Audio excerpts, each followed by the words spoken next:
Hey guys, welcome to my new video. আজকে আমি আর আকিব হচ্ছে চা খেতে যাচ্ছি নুরুন্দা, আমাদের টাঙ্গাইলের হচ্ছে একটা জায়গা, গ্রামের নাম। সেখানে অনেক সুন্দর, না নদীর পাড়েই জায়গাটা, ওই জায়গায় অনেক ভালো একটা চা পাওয়া যায়, দুধ চা, এবং কি দামেও কম, মাত্র 10 টাকা। তো যাওয়ার সময় মিরের বেতকা জায়গাটা একদম অসাধারণ, মন মুগ্ধকর একটা জায়গা। আকিব, তুমি কি বলবে কিছু? অবশ্যই কেমন লাগতেছে তোমার?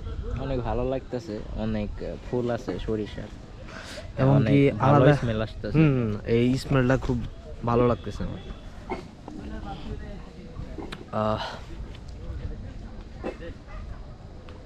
আবার রোদ্রের আলো খুব সুন্দর, মিষ্টি, সব মিলে একটা অসাধারণ জায়গা। অসাধারণ জায়গা। আসলে এখন মানে এরকম একটা সময় আসছে যে সারাদিন শুধু রিলস নিয়ে পড়ে থাকি, মানে নিজে নিজে কোনো সময় কাটাই না, শুধু ফোন নিয়ে সময় কাটাই। আসলে আমার কাছে মনে হইতেছে মানে কয়েকদিন যাবত যে মানে সময় নিয়ে অনেক রিগ্রেট ফিল হচ্ছে, যে সময়গুলো কত নষ্ট করছি রিলস দেখে দেখে, শুধু ফেসবুকে। রিলসে কোনো ওইরকম প্রোডাক্টিভ কোনো কিছুই হয় না।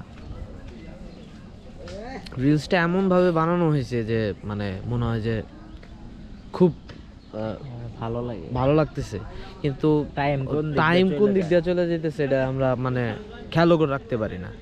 এটা অনেক বড় একটা সমস্যা। আমরা ভাবি যে কিছু সময় ফোন চালায় পরে রাইখে দিব, বাট এটা আর হয় না, শুধু রিলস চলছেই। So West of time. এরকম আসলে পরিবেশ দেখার জন্য মাঝে মাঝে বের হওয়া উচিত। ওই যে কাজ করতেছে, কত কষ্ট করতেছে। তবে এখানে একটা জিনিস লক্ষ্য করলাম, সেটা হচ্ছে মানে পুরা চক হচ্ছে সরষা ফুল নাই, এক সাইডে শুধু, তাই না কি? পুরা চক বিস্তৃত না। অনেক ভালো লাগতেছে জায়গাটা। ছয়টা ক্ষেত আর কি, হ্যাঁ, 6-7টার মতো সরিষা ফুল। আচ্ছা, তো আজকের ভিডিও এই পর্যন্তই, আবার কোনো এক ভিডিওতে দেখা হবে। Bye bye bye, till that.